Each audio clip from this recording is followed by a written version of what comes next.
ஸ்ரீ சௌடாம்பிகை ஜோதிடம் நேயர்களுக்கு ஜோதிடர் ஜெய தமிழ்ச்செல்வனின் அன்பு வணக்கங்கள்.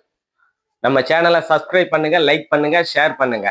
துல்லியமான பலன்கள் வேணும் அப்படின்னா கீழே நம்ம நம்பர் இருக்கு, கான்டாக்ட் பண்ணீங்க. இந்த காலகட்டத்தில் அதாவது டிசம்பர் மாதத்துக்கு உண்டான பொது பலன்களை நம்ம பார்க்க போறோம். இந்த மாதம் வந்து ரெண்டு யோகங்கள், அதாவது ஒன்று சிவராஜா யோகம்னு சொல்லுவோம். சூரியனை குரு பார்ப்பாரு, அது வந்து சிவராஜ யோகம்னு சொல்லுவோம். அது சிம்ம ராசிக்கும் சூரியனுக்கும் நல்லது. இப்ப சூரிய தசாபுக்திகள் நடக்கிற அமைப்புல அவங்களுக்கெல்லாம் வந்து நன்மைகள் கொடுக்கக்கூடிய, அதாவது சூரியன் சார்ந்த அரசாங்கம், அப்பா வழி, தந்தை வழி, அந்த மாதிரி அமைப்புகள்லாம் சிறப்பாக ஒரு ஜனன ஜாதகத்துல அந்த அமைப்பு கிடைக்கணும் அப்படின்னு இருந்ததுன்னா அந்த யோகங்கள்லாம் இப்ப இந்த காலகட்டத்துல கோச்சார ரீதியா இருக்கிற குரு வந்து சூரியனை பார்க்கும்போது அந்த சிவராஜ யோகம் ஜனன ஜாதகத்துல இருக்கிற பட்சத்துல இந்த காலகட்டத்துல கண்டிப்பா உங்களுக்கு அந்த சிவராஜ யோகம் செயல்படும். அதே மாதிரி செவ்வாய வந்து குரு பகவான் பார்க்கறது குரு மங்கள யோகம், மங்களன்னு சொல்லுவோம். குரு மங்கள யோகம் அது வந்து விருச்சக ராசிக்காரங்களுக்கும் மேச ராசிக்காரங்களுக்கும் ரொம்ப நல்லது. இப்போ ஜனனகாத அடிப்படையில, அதாவது இப்ப செவ்வாய் தசை நடக்குது, செவ்வாய் வந்து சுபத்துவமா இந்த குரு மங்கள யோகத்தோட உங்க ஜனனகால ஜாதகத்துல இருக்கிற பட்சத்துல இந்த அமைப்பு, அதாவது குரு மங்கள யோகம்னு சொல்லக்கூடிய ஒரு நல்ல யோகங்கள் அமைப்புகள், அதாவது செவ்வாய்னா என்ன, சகோதரன் வழியில, அதாவது மருத்துவம் சார்ந்த விளையாட்டு, நெருப்பு, கட்டிடம், சிவில் இன்ஜினியர் இருக்காங்கல்ல, அவங்க விளையாட்டு துறையில இருக்கிறாங்க, அவங்களெல்லாம் சாதிக்கணும்னு ஒரு அமைப்புகள் உங்க ஜனனகால ஜாதகத்துல இருக்குது அப்படின்னா இந்த காலகட்டத்துல அந்த சாதிக்கக்கூடிய அமைப்புகள்லாம் இந்த காலகட்டத்துல கோச்சார ரீதியா வரும்போதுதான் ஒரு விஷயம் பிறகுற ஜனன ஜாதகத்துல இருக்குதுன்னு வச்சுக்கோமே, அது எப்ப நடக்கும் அப்படின்னா அந்த கோச்சார நிகழ்வுகள் ஜனனகால ஜாதகத்துல இருக்கிற விஷயம் கோச்சாரத்திலையும் எப்ப வருதோ அப்ப வந்து அந்த விஷயங்கள், நல்ல விஷயங்கள், அந்த யோகங்கள் செயல்படக்கூடிய அமைப்புகள் நல்லா இருக்கும். அதே மாதிரி செவ்வாய் தசை நடக்கிறவங்களுக்கு நல்ல அற்புதமான காலகட்டங்களா இருக்கும். அதே மாதிரி சூரிய தசை நடக்கிறவங்களுக்கும் நல்ல ஒரு அற்புதமான காலகட்டங்களா இருக்கும். நம்ம துல்லியமான பலன்கள், ஜனன ஜாதக அடிப்படையில துல்லியமான பலன்கள் வேணும் அப்படின்னா கீழே நம்ம நம்பரை கான்டாக்ட் பண்ணீங்க. இப்ப ஒவ்வொரு ராசிக்கும் உண்டான பொது பலன்களை நம்ம பார்ப்போம்.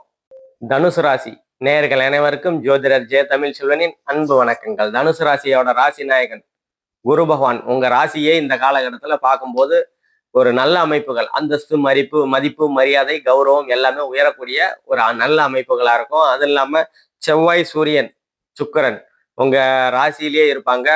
சூரியன் ஒரு 15 நாளும் 23 நாள் செவ்வாய் இருப்பாரு, சுக்கிரன் ஒரு 10 நாள் இருப்பாரு, கடைசி 10 நாள் சுக்கிரனும் இருப்பாரு. உங்க ராசிய ரெண்டு சுபர்கள், அதாவது முழு சுபர் குரு பகவான் அவரும் பார்ப்பாரு, அரை சுபர் சுக்கிரன் அவரும் உங்க ராசியிலேயே இருப்பாரு. இதெல்லாம் வந்து ஒரு நல்ல அமைப்புகளா இருக்கும். நீங்க நினைச்சது நிறைவேறக்கூடிய தன்மைகள்லாம் இந்த காலகட்டத்துல உங்களுக்கு கண்டிப்பா இருக்கும். அதே மாதிரி 2ஆம் இடம், முதல் 5ஆம் தேதி வரைக்கும் குரு பகவான் 2ஆம் இடத்தை பார்ப்பாரு. அதுக்கு பின்னாடி 5ஆம் தேதிக்கு மேலதான், டிசம்பர் 5க்கு மேலதான் வந்து உங்க ராசிக்கு 7ஆம் இடத்துக்கு போவாரு. 7ஆம் இடத்துல இருந்து உங்க ராசியை பார்ப்பாரு. அது டிசம்பர் 5 முதல் 5 நாட்கள் வந்து 2ஆம் இடத்தை பார்க்கும்போது ஒரு பொருளாதார முன்னேற்றம் இருக்கும்.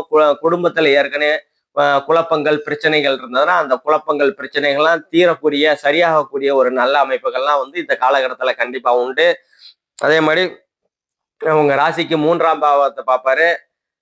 இளைய சகோதர சகோதரிகள், தம்பி தங்கைகள், அவங்க மூலியமா அனுகூலங்கள், ஆதாயங்கள் வந்து கண்டிப்பா இந்த காலகட்டத்துல கிடைக்கக்கூடிய அமைப்புகள்லாம் உண்டு.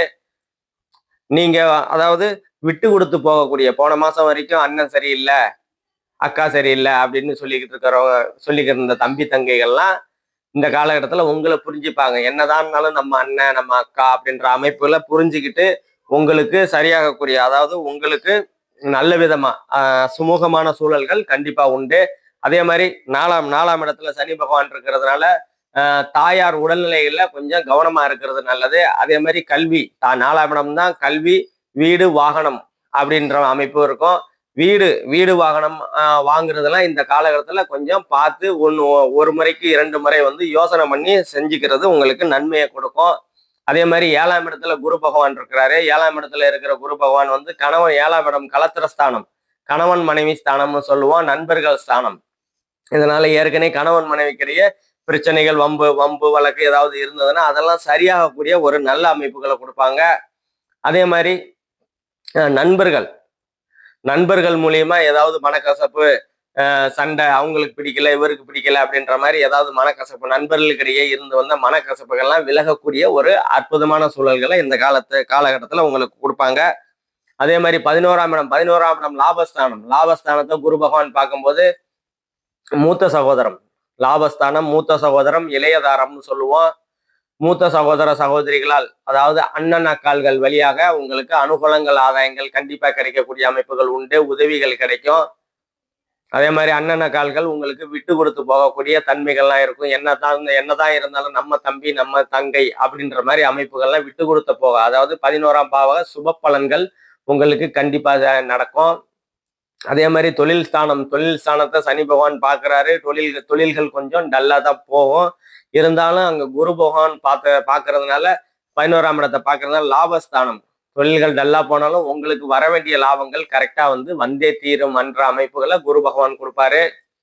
அதே மாதிரி முதல் திருமணம் சரியா இல்ல, 2வது திருமணத்துக்காக பார்த்துக்கிட்டு இருக்கிறேன், ரொம்ப நாளா பார்த்துக்கிட்டு இருக்கிறேன், அமையவே இல்லை அப்படின்ற அமைப்புகள்லாம் இந்த காலத்துல மறுமண வாய்ப்புகள்லாம் வந்து குரு பகவான் 11ஆம் இடத்துல பார்க்கறதுனால கண்டிப்பா வந்து மறுமண அமைப்புகள்லாம் உங்களுக்கு நல்ல விதமாவே இருக்கும்.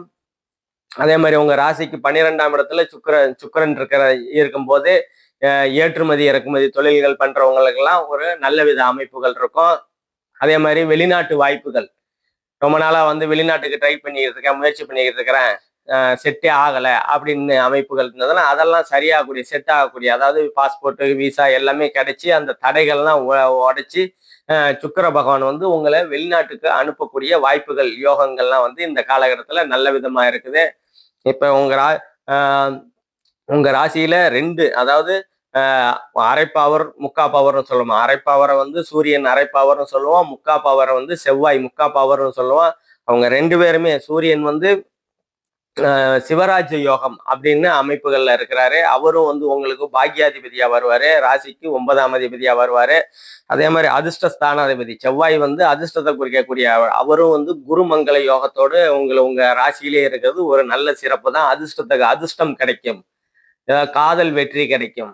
ரொம்ப நாளா வந்து காதல்ல வந்து அப்பா அம்மா வந்து காதல் ஒத்துக்க மாட்டேன்றாங்க, அப்பா அம்மாவோட சம்மதத்தோட இந்த காலகட்டத்துல திருமணம் நடக்கக்கூடிய ஒரு அற்புதமான வாய்ப்புகள்லாம் வந்து கண்டிப்பா இந்த காலகட்டத்துல இருக்குது. நம்ம இப்ப பார்த்தது எல்லாமே பொது பலன்கள் தான். துல்லியமான பலன்கள் வேணும் அப்படின்னா கீழே நம்ம நம்பருக்கு கான்டாக்ட் பண்ணீங்க. நன்றி, வணக்கம்.